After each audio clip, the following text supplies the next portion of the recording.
हेम Kumar mathematics classes.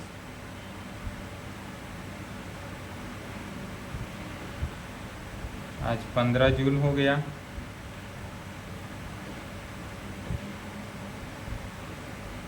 BSc part third, season 21 से 24, lecture कितना 26। एक चल रहा है क्या, स्फेरिकल एस्ट्रोनॉमी।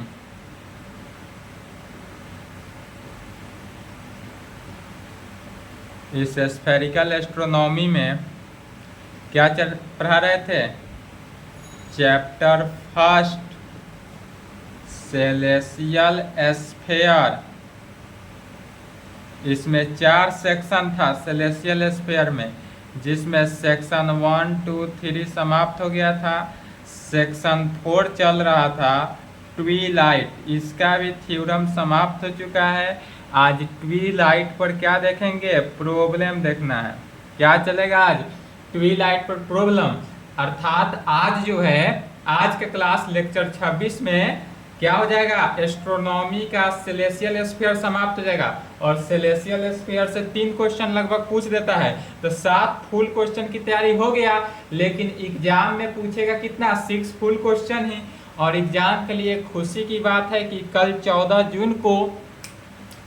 जून जो था बीते हुए, उसमें शाम के समय में लगभग 5 बजे के आसपास बिहार यूनिवर्सिटी के तरफ से नोटिस निकाला गया, जिसमें 21 से 24 वाले के लिए पार्ट 3 का एग्जाम फॉर्म भरने का डेट 19/6 से निर्धारित किया गया है। 19/6 से लेकर 29/6 तक फॉर्म भराएगा। आप लोग फॉर्म अपना फिलअप कर ले इसी में। उसके बाद यदि इसमें छूट जाता है तो विलंब शुल्क के साथ 30/6 से लेकर 5 जुलाई तक भराएगा। ठीक है, तो इसमें छोड़ना नहीं है, शुल्क नहीं देना है। बिना शुल्क के साथ 19 से 29 के बीच में किसी भी दिन जाकर अपना टीडीसी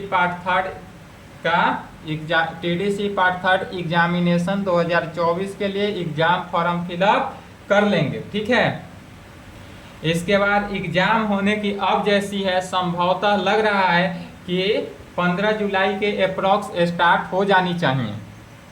तो यदि 15 जुलाई तक भी स्टार्टअप हो जा रहा है एग्जाम तो अच्छी बात है। 15 जून हो गया, 1 महीना में एग्जाम स्टार्टअप हो ही जाएगा, तो इसलिए एग्जाम की तैयारी करते रहे। ठीक है, चलिए, खुशी की बात थी कि एग्जाम आप लोग का आ गया।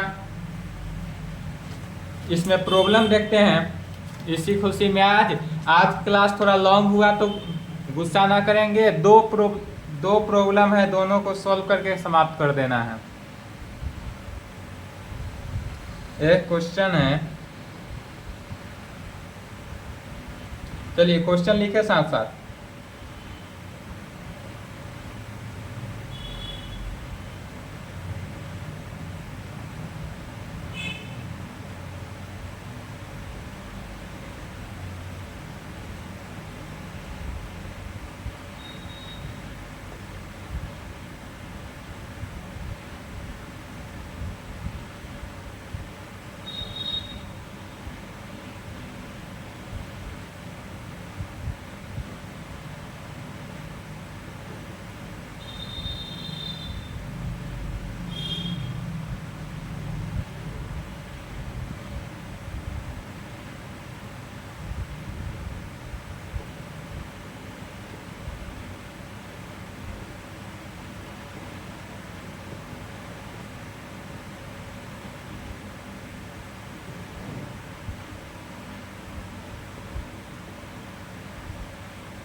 है 2019 का क्वेश्चन है। 2019 के एग्जाम में पूछा गया था। क्वेश्चन कर रहा है इवनिंग ट्विलाइट का मतलब क्या हो जाता है कि शाम में सूर्यास्त होने के बाद और रात्रि होने से पहले का जो मध्यांतर समय होता है बीच का, उसी समय के बीच का बोल रहा है। Ends when the sun centre is 18 degree below. तो यदि हमारा सूर्यास्त होता है जब वहां पर सन रहता है, जो रात्रि होने से पहले जो सन का डिस्टेंस रहता है बीच में, चूंकि सूर्य का स्पीड कितना है 230 किलोमीटर पर सेकेंड की रफ्तार से सूर्य चलता है, और हम जानते हैं कि सूर्य के प्रकाश को पृथ्वी तक आने में टोटल 8 मिनट 3 सेकेंड का समय लगता है, या तो जानते ही हैं। तो इस कारण से अब चूंकि 1 सेकेंड में सूर्य 230 किलोमीटर का दूरी तय कर रहा है, तो 8 मिनट 3 सेकेंड में कितना दूरी तय कर लेगा, बहुत सारा दूरी तय कर लेगा।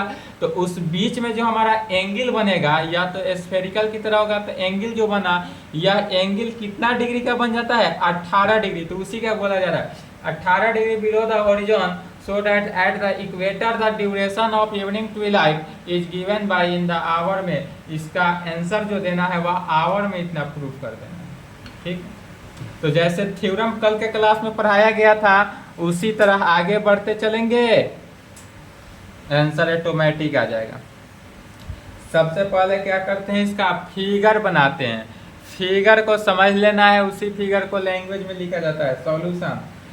एक सबसे पहले क्या करेंगे, बड़ा सा स्फेरिकल सेलेसियल स्फीयर, स्फेरिकल नहीं सेलेसियल स्फीयर का निर्माण किए, या सेलेसियल स्फीयर है, सेलेसियल स्फीयर बनाए। इस पर क्या हुआ, एनएस होरिजोन है, NS horizon, TR equator, NS horizon हुआ, टीआर इक्वेटर हुआ, टीआर इक्वेटर दोनों का इंटरसेक्ट पॉइंट वेस्ट पर हुआ, या नहीं भी वेस्ट पर मान लेते हैं। फिर टीआर इक्वेटर के पैरेलल एक एलएम लाइन लेते हैं, जो एलएम लाइन हुआ या इसी और एनएस होरिजोन का इंटरसेक्ट पॉइंट जो हुआ इसी पर हमारा क्या है, सन है, एस है। यदि एनएस होरिजोन के पैरेलल एक लाइन ले लेते हैं जिसका तब इस यह जो है इतना कितना है, यहाँ से यहाँ तक का जो डिस्टेंस हुआ वह 18 डिग्री पर लिया, नहीं दिख रहा होगा। यह जो हुआ यह डिस्टेंस कितना है, यह डिस्टेंस जो हुआ वह 18 डिग्री का डिस्टेंस है, 18 डिग्री बिलो हुआ। तो जब 18 डिग्री बिलो हुआ तो सन हमारा यहाँ पर था, सूर्यास्त के समय की बात हो रही है चर्चा, तो सूर्यास्त के समय सन हमारा यहाँ था, लेकिन रात्रि होने से पहले जो टाइमिंग बचता है उसमें हमारा सन जो है यहाँ पर आ गया। तो एस डैश ले लेते हैं, एस डैश, सन यहाँ से क्या आ गया, यहाँ पर आ गया। फिर एनएस होरिजोन का पोल क्या होता है, जेनिथ जेड, टीआर इक्वेटर का पोल पी, जेनिथ जेड से सूर्य को मिलाते हैं, फिर एस डैश को मिलाते हैं, फिर पोल से एस डैश को और सूर्य एस को मिलाएंगे। फिर जानते हैं एन से पी का डिस्टेंस क्या होता है, फाई होता है, तो पी से जेड का डिस्टेंस 90 माइनस फाई, यह सब जानते ही हैं, पढ़ते आ रहे हैं। P क्या बना रहा है, आवर एंगल एच, तो यह P जो बनाया यह आवर एंगल एच, यह बनाया 90 डिग्री।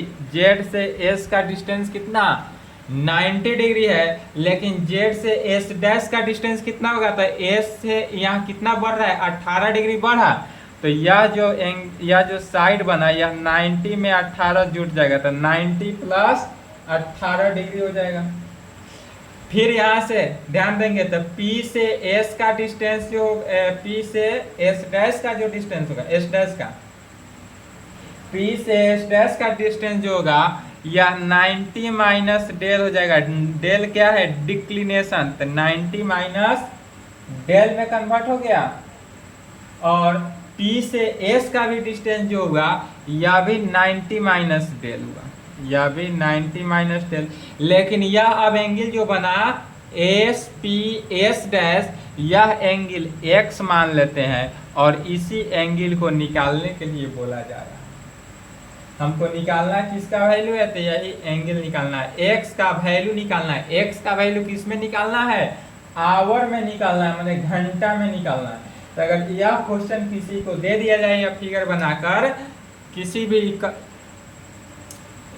भी आदमी को अगर पागल करना हो तो यह फिगर बना देना है, जनरल कंपटीशन वाले को अगर पागल करना हो तो, और बोल देना है x का वैल्यू निकाल देना। खैर वो लोग का जो सिलेबस है वो हम लोग का सिलेबस नहीं है, और हम लोग का जो सिलेबस है वो लोग का नहीं है। यहाँ से x का वैल्यू निकालना कहे तो क्या हो जाएगा, एक दिन में पागल होकर मैथमेटिक्स छोड़ देगा। तो अब चलिए इसी को जो फिगर बनाए हैं इसी को लिखा जा रहा है, फास्ट लिखेंगे, हम लिखेंगे नहीं बोलेंगे, क्योंकि इस टाइप से लिखा हुआ बहुत है तो इतना लिखने की लैंग्वेज हम नहीं कोशिश करेंगे, हम बोल रहे हैं, आप लोग लिखे लैंग्वेज। लिखे तो in order to find the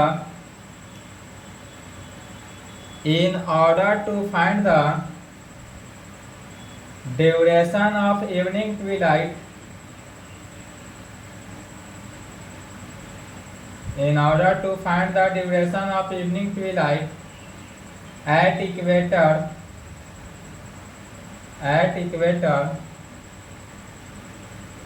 we shall put phi is equal to 0 degree. we shall phi का वैल्यू क्या हो जाएगा 0 डिग्री। तब कहेंगे let s be the position of sun at setting सूर्यास्त के समय कह रहा है, at horizon there we have zs is equal to कितना 90 डिग्री। तब कहेंगे again let s dash be the position of the sun, again let s dash be the position of sun when it is 18 degree below the horizon, so that इस प्रकार है कि Z S dash is equal to Z S dash या Z S dash is equal to 90 plus 18 degree लिख रहे हैं। 90 plus 18 कितना हो जाएगा 108 डिग्री, जो फिगर में उसी को लिखा जा रहा है। फिर लिखेंगे लेट कैपिटल एच लिखना है यहाँ, चूंकि आवर एंगल कैपिटल इसलिए है तो आवर एंगल कैपिटल एच में लिखेंगे। Let h be the hour angle, let h be the hour angle of the sun at s and h plus x be the hour angle, h plus x इस पूरे को कहा जा रहा है, h और x या जो एंगल मिला x, इस एंगल x को h के साथ जोड़ देंगे तो h प्लस x हो जाएगा, और तब यहाँ से स्फेरिकल ट्रायंगल किसका निर्माण हो रहा है जेड पी एस डैश का। तो कहेंगे h plus x be the hour angle when the sun is at s dash, so that x is the duration of evening twilight at equator, so that x is the duration of evening twilight at equator, या equator TR पर यहाँ भी duration क्या हुआ, यही हुआ, evening Twilight के बीच का ड्यूरेशन निकालना है, यही ना। तब कहेंगे if del be the declination of sun, if del be the declination of sun, then तब ps, p से s का distance, ps is equal to ps dash is equal to ps dash और pm तीनों equal होता है, तो ps is equal to ps dash is equal to pm is equal to 90 minus del, कितना आया है 90 माइनस डेल। तब कहेंगे इतना लैंग्वेज लिखने के बाद नाउ इन कौन सा ट्रायंगल ZPS में, ZPS दो ट्रायंगल का निर्माण हो रहा है, एक ZPS बना और दूसरा ZPS डैश बनेगा। तो ZPS में हम कहें, ध्यान देंगे सिर्फ यहाँ समझ लेना है, बाद बाकी कुछ नहीं। ZPS में क्या हो जाएगा ZS का वैल्यू, तो ZS कितना हो गया 90 डिग्री, ZS जो हुआ वह 90, यहाँ से ZS कितना हो गया 90 डिग्री। फिर PS का वैल्यू कितना पता है 90 माइनस डेल, PS जो हो गया वह 90 माइनस डेल जो है उसी को लिखा जा रहा है फिगर से 90 माइनस डेल में। PZ 90 माइनस आइया जो हुआ PZ 90 माइनस किस में हाई में हो जाएगा, एंड एंगल ZPS क्या होगा H, एंड एंगल ZPS जो होगा कैपिटल H आवर एंगल में हो जाएगा। ये निकल गया। इसलिए यहाँ पर किसको कोसाइन फार्मूला यूज कर देना है, वी, इसलिए कहेंगे we use cosine formula. We use किसको, cosine formula on triangle Z P S में। ए तो हो गया, या सामने ए है तो इसके सामने 90, तो cos 90 is equal to cos 90 minus del into cos 90 minus 5 plus sine 90 minus del sine 90 minus 5 into cos hour angle h. Cos 90 का वैल्यू क्या होता है 0, cos 90 minus theta sine cos 90 minus 5 sine 5 cos del cos 5 cos h. Cos h पहले इसको लिख लेते हैं, five वाले को लिख लेते हैं, तो cos 5 cos del into cos H is equal to minus sine 5 sine del. यह सब तो निकालना जान ही रहे हैं, अर्थात cos H is equal to minus sine 5 sine del cos 5 cos del. Cos H is equal to minus tan 5 tan del sine by cos tan sine by cos tan. तो यहाँ से कॉस एच का value निकल गया minus tan 5 into tan del, इसको equation 1 मान लेते हैं। बट शुरू में कहे थे तब, but at the equator phi is equal to 0। But क्या जानते हैं, एट द इक्वेटर, इक्वेटर पर फाई का वैल्यू जो है 0 है, तो जब फाई 0 है तो सो डैट, इसलिए हमारे पास क्या हो जाएगा tan फाई का वैल्यू, तो tan 0 और tan 0 का वैल्यू क्या होता है 0, इसलिए एबव इक्वेशन फर्स्ट, तो कहेंगे फ्रॉम फर्स्ट से क्या हो जाएगा cos h is equal to, तो 0 रखे तो पूरा 0, तो 0 cos 90 का वैल्यू 0 होता है। दिस इम्प्लाइड h का वैल्यू क्या निकल गया 90 डिग्री, या कैपिटल H 90 डिग्री निकल गया, यह भी नहीं पता था, तो कैपिटल H का वैल्यू 90। अब x का वैल्यू निकालेंगे, तो x का वैल्यू निकालने के लिए किस में, triangle Z P S dash में लेकर चलेंगे। तो again in triangle Z P S dash, चलिए लिखे तो इसी में बनाएंगे, यहां तक लिखे।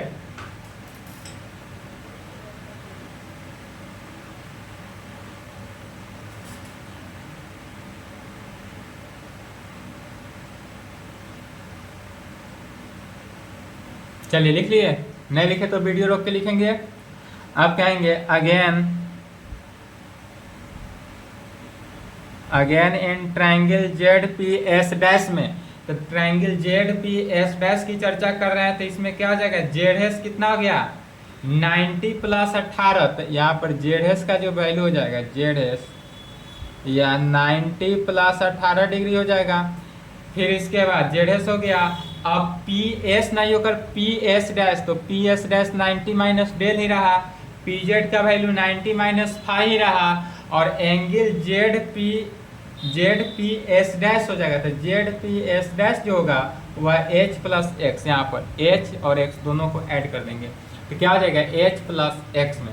इसलिए we use cosine formula on triangle Z P S dash में, तो कॉस 90 प्लस 18, यहाँ पर लिखेंगे cos 90 plus 18 is equal to cos 90 minus del cos 90 minus इतना cos h plus x,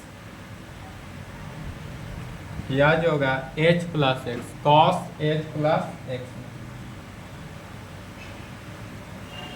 our angle तो h प्लस एक्स है, तो cos h plus x. h की जगह पर है क्या 90, तो इसको 90 प्लस एक्स लिख सकते हैं डायरेक्ट, यहाँ 90 निकला हुआ है, तो इसको 90 प्लस एक्स, इस x को लिख सकेंगे 90 प्लस एक्स। अब इसी को सॉल्व करेंगे।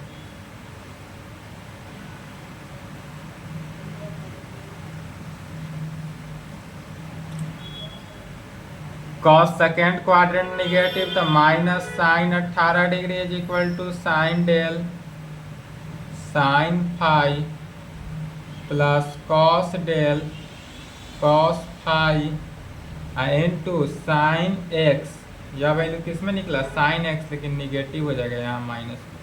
इसको लेफ्ट में ले लेंगे, इसको राइट में भेज देंगे। कैसे लिखेंगे, cos five cos del into sine x is equal to sine 18 degree plus sine five sine del. Sine x is equal to कितना निकल गया, तो sine 18 plus sine five into sine del divided, या इतना ही रुके, बट इसमें condition दिया हुआ है ना, इसको इक्वेशन 2 मान लेते हैं,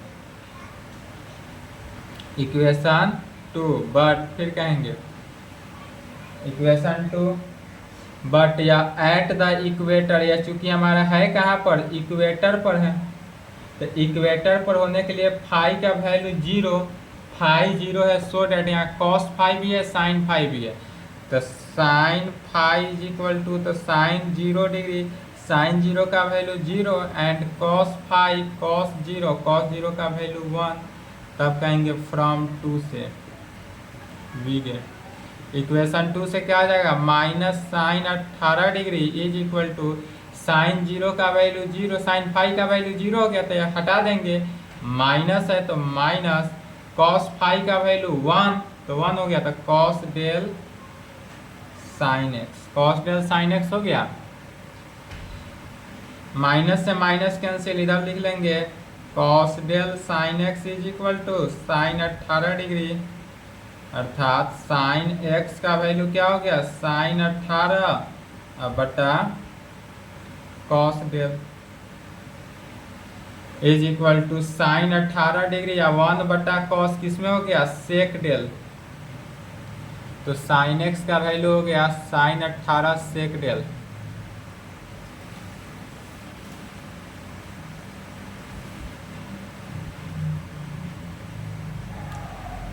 sign x is equal to sine 18 degree sec del, इसलिए यहाँ से x का वैल्यू निकल गया sine inverse sine 18 degree into sec del. यही x का वैल्यू निकालना था, तो x का वैल्यू तो निकला, लेकिन यह जो हमारे पास x का वैल्यू अभी निकला है, यह किस में निकला, रेडियन में, लेकिन हमको निकालना किस में है, आवर में निकालना, इसलिए आंसर अभी नहीं आया होगा, यह है किस में, रेडियन में निकालना है, आवर में। तो पहले रेडियन से क्या करते हैं, डिग्री में कन्वर्ट करते हैं, रेडियन से डिग्री में कन्वर्ट करने के लिए क्या करते हैं, 180 बाई पाई से गुना करते हैं, तो 180 by pi sine inverse sine 18 degree into sec del. अब यह बन गया किस में, डिग्री में। अब डिग्री को कन्वर्ट करना है किस में, आवर में, तो इसके लिए हम जानते हैं, पहले ध्यान समझ ले कैसे कर रहे हैं। चूंकि हम जानते हैं 1 डिग्री में 4 मिनट होता है, 1 डिग्री में कितना है, 4 मिनट। फिर हम जानते हैं कि 60 मिनट में 1 आवर, हमको आवर में कन्वर्ट करना है, डिग्री को आवर में कन्वर्ट करना है, तो डिग्री को 1 डिग्री में 4 मिनट होता है, तो 4 मिनट होता है, लेकिन मिनट का रिलेशन हमको पता है कि 60 मिनट में 1 आवर, इसलिए 1 मिनट में 1/60 आवर, इसलिए 4 मिनट में कितना, 1/60 गुने 4 आवर, डेट इज 1/15 आवर हुआ।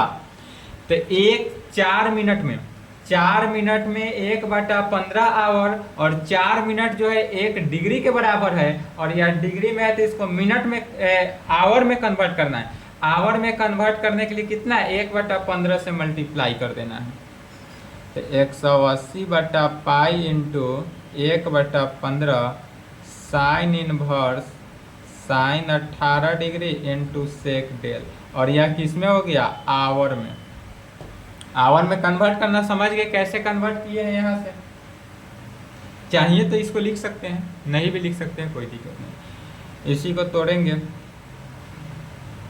या 12 by pi sine inverse sine 18 degree into sec del our.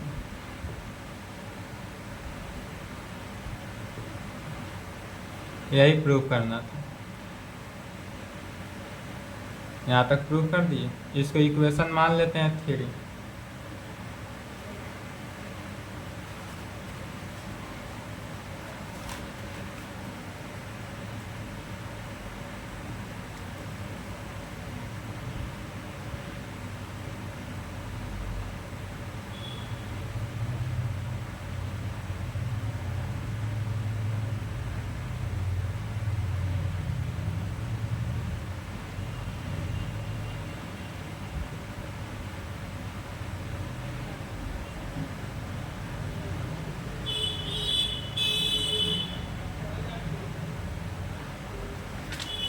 अगर ऐसा कहे तो क्या कहेंगे? कह रहा है find the maximum duration of a twilight at a place on the equator. हमारा जो इक्वेटर है उस पर हमको निकालना क्या है, तो मैक्सिमम ड्यूरेशन निकालना है। तो मैक्सिमम ड्यूरेशन यदि निकालना हो तो भी यहाँ यही काम करेंगे कि जहाँ तक आए ना, यहाँ तक तो सेम आना है इक्वेशन 3 तक।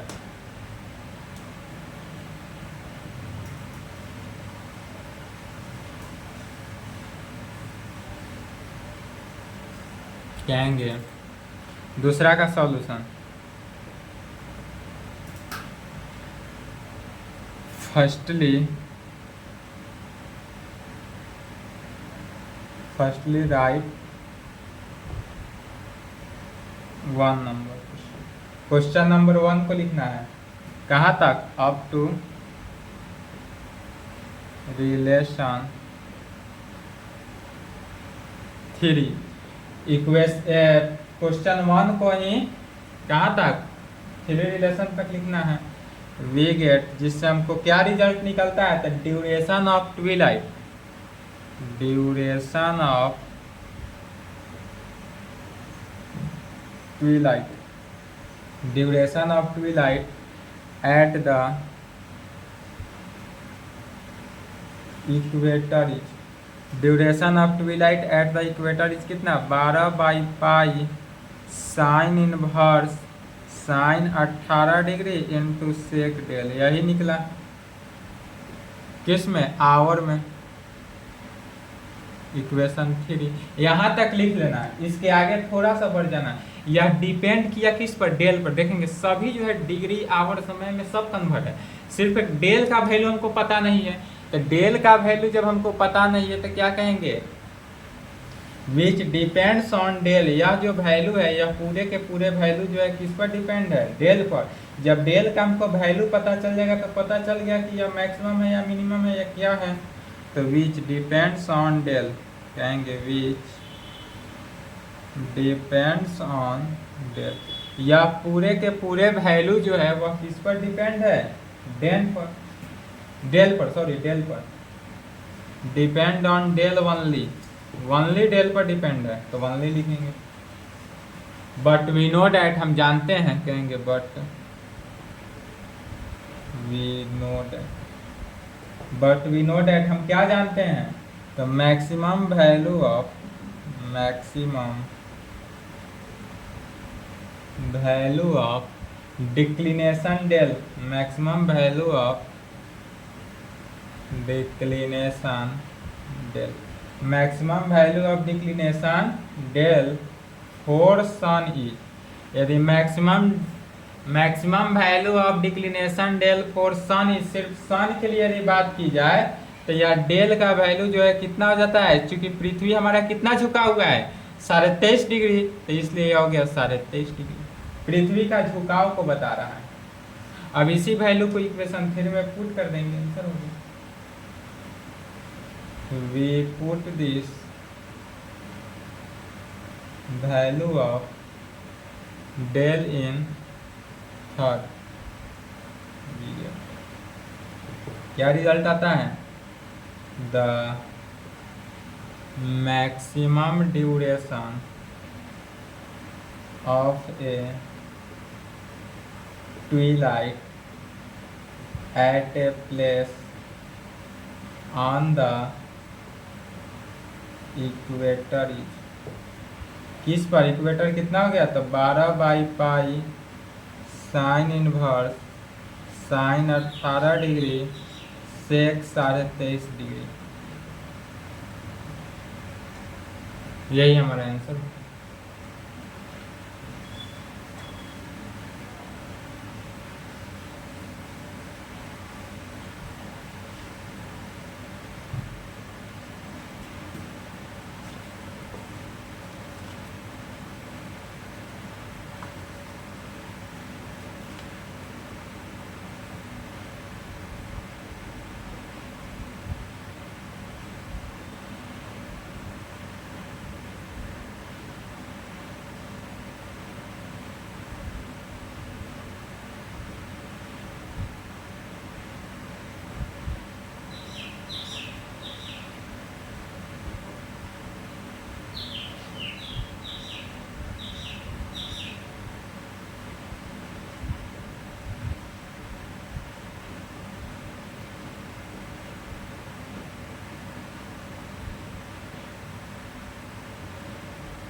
2020 का क्वेश्चन है, पूछा हुआ।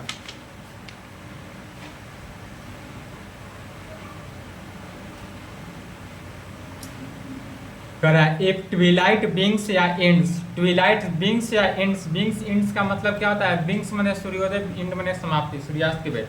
When the sun is 18 degree below, सूर्योदय और सूर्यास्त के बीच में सन जो होता है 18 डिग्री क्या होता है? बिलो होता है the horizon, so that so long as the sun's declination is less than 18 degree all places have a day of more than 12 hours including the twilight. तब इसमें हमारा जो इंक्लूड करेगा ट्विलाइट, उसी के बारे में बोल रहा है।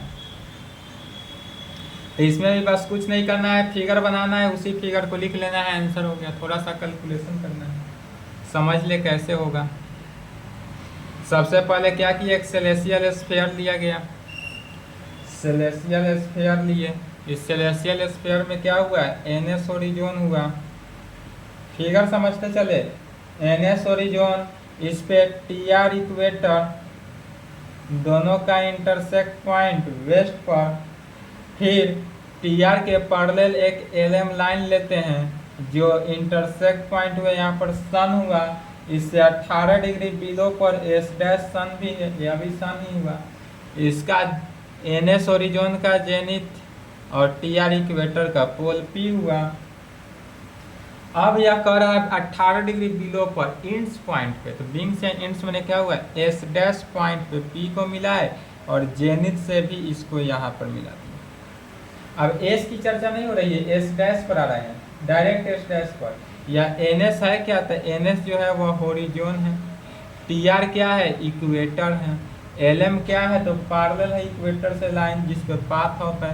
तो जेड एस तो हमको पता है 90, लेकिन एस डैश 18 डिग्री आगे हो जाता है, तो जेड एस कितना हो गया 90 प्लस 18 डिग्री।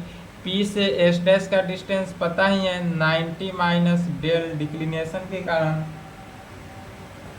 एच जो होता है वह पी जो है आवर एंगल एच, पी से जेड का डिस्टेंस 90 माइनस पाई, जानते ही हैं, जितना जानते हैं उतना तो लिखे ली है। अब इसी को लिख लेना है, आंसर हो गया। चलिए लिखे तो इसी का लिखो, it is given that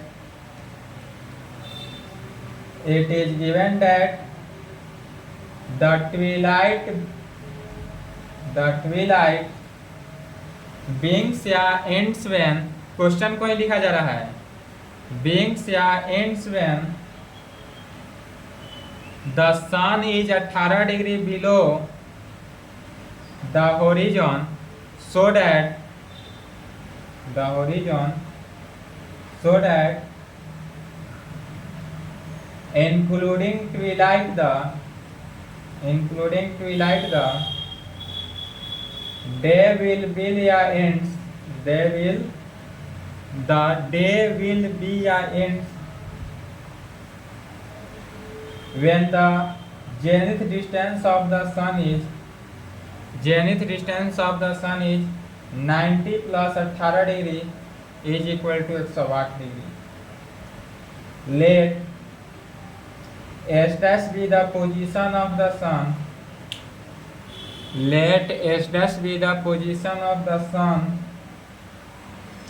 when it is 18 degree below the horizon and capital H be the its hour angle. Then the length of day including the twilight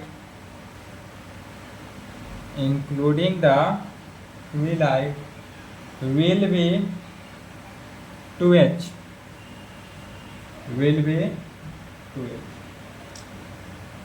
ठीक है। उतना लिखने के बाद कहेंगे नाउ, अब यहाँ से क्या निकल रहा है, तो in triangle Z P S dash में, अब यहाँ triangle Z P S dash में, Z P S dash triangle में कहेंगे पी जेड कितना निकला, तो पी जेड जो हुआ 90 माइनस 5 हुआ। पी से एस डैश का डिस्टेंस, तो पी एस डैश से हुआ 90 माइनस डेल में z S dash 90 plus 18 degree and एक और हो जाएगा angle Z p and angle Z P S dash कितना एच, एंगल हमारा एच हुआ, इसलिए we use cosine formula. Same जो क्वेश्चन चला है वही चल रहा है, इसलिए वी यूज कोसाइन फॉर्मूला। अब यहाँ पर कोसाइन फॉर्मूला को अप्लाई कीजिए तो क्या आ जाएगा, cos 90 plus 18 degree is equal to cos 90 minus five cos 90 minus del plus sine 90 minus five sine 90 minus del into cos H में cos minus sine 18 degree is equal to sine five cos sine del, sine five sine del cos five cos del cos H में। इसको इधर ले लेंगे, पहले cos five cos del cos H is equal to minus sine 18 degree, इसको भी minus में इधर ले लिए, minus sine five sine del में। ठीक है, इसमें से माइनस कॉमन ले लेंगे, कॉस फाइव कॉस डेल से डिवाइड कर दिए तो कॉस एच का वैल्यू निकल जाएगा, कॉस एच माइनस कॉमन ले लिए तो sine 18 degree plus sine five sine del divided by cos five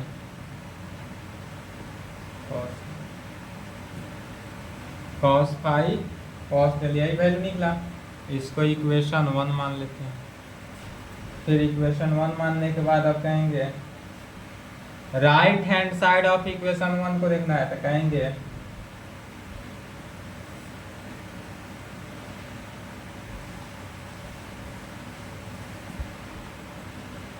now in right hand side of equation first, right hand side of equation first को right hand side को use करेंगे, the denominator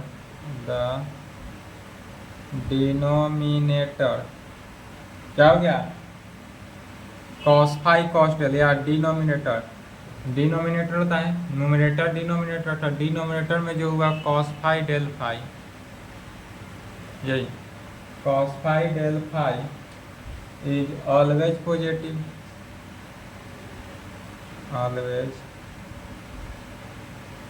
always क्या होता है, positive ही होता है। And numerator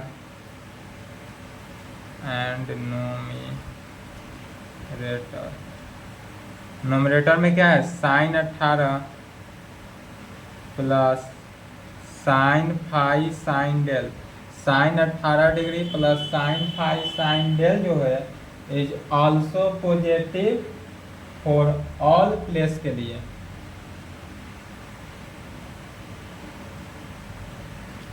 is also positive for all, also positive for all place as किस पर, तो डेल जो होता है वह लेस देन 18 डिग्री, डेल का जो वैल्यू होगा वह 18 डिग्री से छोटा है, क्यों, गिवन है 18 डिग्री से छोटा, डेल जो है वह 18 डिग्री बिलो दिया हुआ है क्वेश्चन में, क्वेश्चन जब पढ़ेंगे तो वहाँ दिया हुआ है 18 डिग्री क्या है, बिलो, इसलिए कहेंगे हैंस फ्रॉम फर्स्ट से, इक्वेशन फर्स्ट से अब देखेंगे hence from first. Equation first में क्या हो जाएगा, तो लेफ्ट हैंड साइड तो कॉस एच ही हुआ, राइट हैंड साइड ध्यान देंगे, लेफ्ट हैंड साइड हो गया cos H is equal to right hand side, तो यह भी पॉजिटिव या निगेटिव से साइन माइनस है तो यह क्या हो जाएगा, निगेटिव होगा। नहीं समझे, फिर से समझे, न्यूमरेटर भी पॉजिटिव है, ऑल्सो पॉजिटिव, डिनोमिनेटर भी पॉजिटिव है, और यहाँ माइनस से मल्टीप्लाई है निगेटिव से, इसका मतलब पॉजिटिव में निगेटिव से मल्टीप्लाई किए तो निगेटिव में कन्वर्ट हो गया, तो यह निगेटिव हो गया, निगेटिव हो गया, डेट इज कहने का मीनिंग क्या हुआ कि कॉस एच जो है यह लेस देन जीरो है। कॉस एच का वैल्यू जो हुआ वह जीरो से क्या होगा, छोटा होगा। जब जीरो से छोटा होगा तभी निगेटिव होगा, यदि जीरो से बड़ा होता तो वह निगेटिव नहीं पॉजिटिव हो जाता। तो जब कॉस एच का वैल्यू जीरो से छोटा है, this implied cos H less than zero को क्या लिख सकते हैं, कॉस 90 का वैल्यू जीरो तो 90, कॉस से कॉस कैंसिल हो गया तो H less than 90 degree. H का वैल्यू 90 डिग्री से लेस हो गया, लेकिन अब इस 90 को आवर में बनाना है तो डिग्री को आवर में कन्वर्ट करने के लिए फिर क्या जानते हैं, 1/15 से गुना करते हैं। 1/15 से क्यों गुना करते हैं, क्योंकि 1 degree is equal to 4 minute, 1 degree में 4 मिनट होता है। फिर मिनट को आवर में कन्वर्ट करते हैं तो चूंकि 60 मिनट बराबर 1 आवर, इसलिए 1 मिनट बराबर 1/60 आवर, इसलिए 4 मिनट बराबर 1/60 इंटू 4 आवर, 15 चौके 60, 1/15 आवर। इसलिए जब 90 को आवर में कन्वर्ट करेंगे डिग्री को तो 90/15, 15 छाक 90, तो कितना हो जाएगा, 6 आवर हो जाएगा जब आवर में कन्वर्ट किए तो। जब आवर में कन्वर्ट करेंगे तो लेस का कंडीशन जो है वह ग्रेटर में कन्वर्ट हो जाएगा। ग्रेटर देन के केस में आएगा, तब क्या कहेंगे, एच जो हो गया वह ग्रेटर देन 6 आवर। 6 आवर कैसे हुआ समझा दिए हैं, उसी को लिखा गया। तो एच जो है 6 आवर, फिर 2 से मल्टीप्लाई कर देना है तो 2h जो है ग्रेटर देन 12 आवर। दोनों तरफ 2 से क्या किया गया, मल्टीप्लाई, यही आंसर हो गया है। यहाँ length of day, length of day जो हुआ 2h is more than 12 our, या 12 आवर से क्या होगा, मोर देन होगा, बड़ा होगा। यही प्रूव करना था यहाँ प्रूव। तो आज मेरे तरफ से सेलेसियल स्फीयर समाप्त हुआ। The celestial sphere, celestial sphere में 4 सेक्शन था। पहला सेक्शन क्या था, system of different system of coordinate. Second में था राइजिंग एंड सेटिंग ऑफ। तीसरा rate of change of zenith distance, और चौथा ट्विलाइट। यह चारों के चारों समाप्त हुआ, सेलेसियल स्फीयर ही समाप्त हुआ। डेट इज आकाशीय गोला समाप्त हुआ। आकाशीय गोला के बारे में समझ गए कि आकाश में क्या है, क्या गोला है। अब इसके आगे जो है 2 चैप्टर और हैं। चैप्टर सेकेंड जो होगा, चैप्टर सेकेंड नेक्स्ट क्लास में स्टार्ट होगा, Kepler's law of planetary motion, planetary motion, Kepler's law of planetary motion, यह नेक्स्ट क्लास में चलेगा। ठीक है, इतना तक पढ़ के आएंगे। उसके बाद एक और चैप्टर होगा, चैप्टर थर्ड, जिसका नाम हो जाता है रिफ्रैक्शन, हिंदी में कहते हैं अपवर्तन।